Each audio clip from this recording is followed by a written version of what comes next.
What's going on, ladies and gents, boys and girls, guardians and outriders of all ages? Joker back again, once again. So, at the time of recording this, I have played 3 to 4, maybe even 5 hours of the Outriders demo. So, the main available story and a handful of side quests. I have not, as I'm sure you can guess, spent hours upon hours upon hours grinding away to boost my world level, unlock all the perks and the legendary gear before the release of the game. I have to imagine you'll have a significantly different and condensed experience running around the beginning of the game with high-level armor, all your abilities unlocked, and a shotgun that freezes people while shooting lightning. That said, I still think I've played enough to give a relative first impression. So without further ado, let's just dive into the meat and potatoes and answer the question you all have been wondering with bated breath. Well, I don't hate it.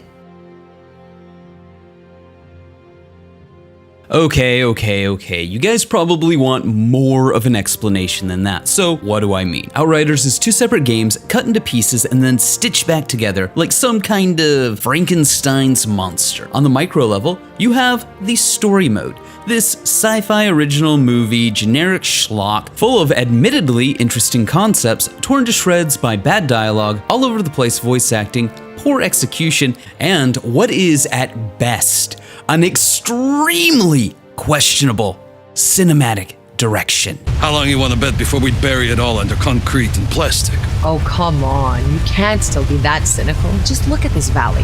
I don't know, boss. Maybe we all just got too much riding on this.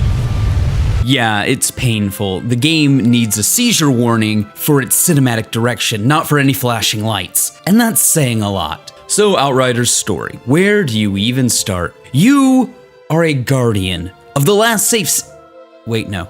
You are a javelin pilot of the last safe that's not right. You are a Tano, woken up after centuries of wrong game again. So humanity is in the midst of an apocalypse, and you are a badass sleeper agent activated to wait, no, that's the Division. You are an outlaw on the border. Nope, wrong game again.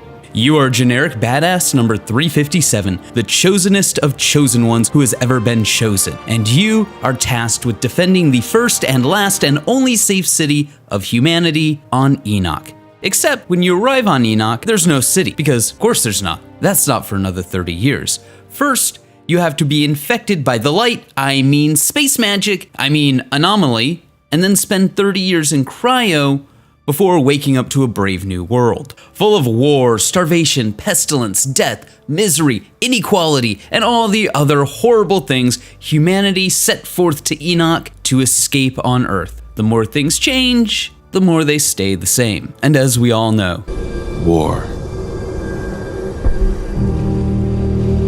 War never changes. However, you are not the only super special awesome snowflake that was altered by the space magic. There are other super special awesome snowflakes that were altered by the space magic as well. They are called the Altered. If you couldn't tell, Outriders is kinda derivative. Before the start of the story, well, you know what? There's a trailer that they put out, so why don't I let that do the talking for me? They called for the best, the brightest.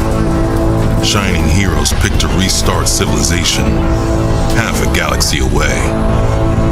Yeah, well those guys, they got blown up. So they turned to us, the bastards, the outcasts, sent to save our species on some far-off planet.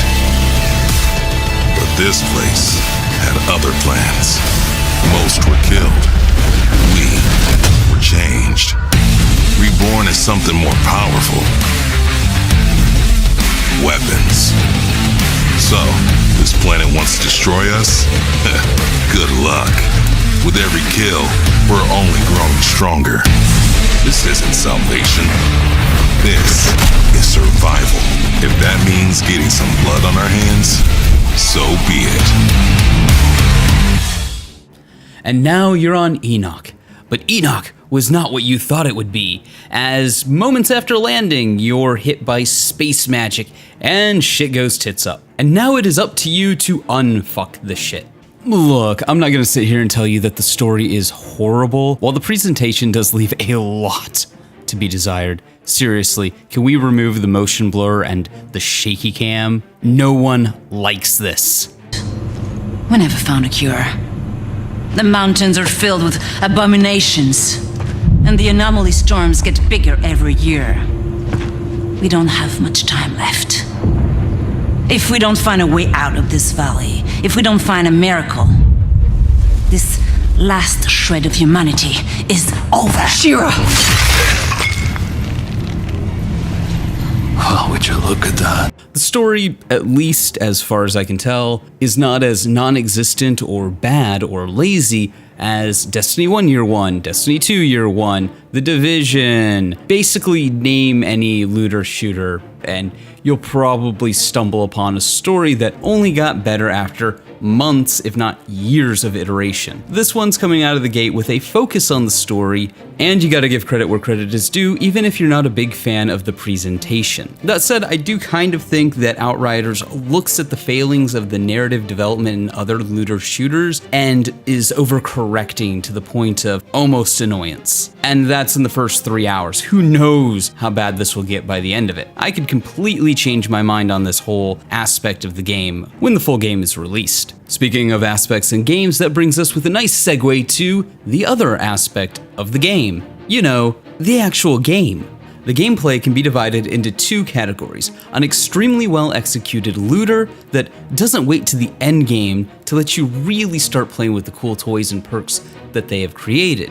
What do I mean? Well, between level 4 and 5, you'll start getting blues and greens, and some of these items will have really strong perks. And by strong perks, I mean perks that you would see on exotics in Destiny, like giving you the Pyromancer's Ashen ability, but on a gun, or perks on armor that give you additional charges for your abilities. You start with equipment like this in the first few hours of Outriders, unlike something like Destiny, where you actually have to wait till the end game to really start playing with interesting stuff. From the outset of Outriders, you're pulled into the loot system, and as you continue through the game, you're constantly tweaking your build, working on it, getting new things to play with. Outriders' loot system is categorically the gold standard of what loot should be in looters. The other aspect of Outriders' gameplay is kind of the take it or leave it gunplay, and the star of the show, the abilities. Ability spamming, chaining, and even misplaying is hella fun, with the caveat that early level design seems to be curated specifically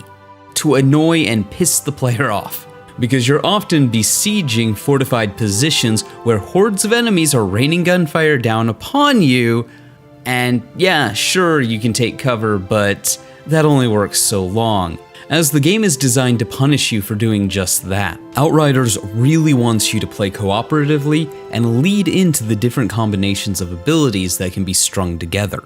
So yeah, the gameplay is fun. And now we come to the inevitable question. Should you pre-order Outriders? The answer, of course, is no. 2021, why are you pre-ordering games? Don't pre-order anything. Wait till it's out. Wait till you see reviews. In fact, watch a bunch of reviews. Reviews that like it, reviews that hate it. And then, I don't know, draw your own conclusion about the information presented. Like functioning human beings? Outriders has issues. Anybody who says otherwise is in abject denial of reality. But this doesn't look like another Anthem, or Division Year 1, Destiny 1 Year 1, Destiny 2 Year 1, etc, etc, etc, on and on and on. The biggest issue facing Outriders is how much post-launch support it will actually have, given that it's not a games as a service game. With all the other games that I just named, you could generally depend that if enough people bitched about its problems, they might be resolved. However, with Outriders, you're really rolling the dice on this. So I would implore people to just wait and see if the final product is worth both their money and their time.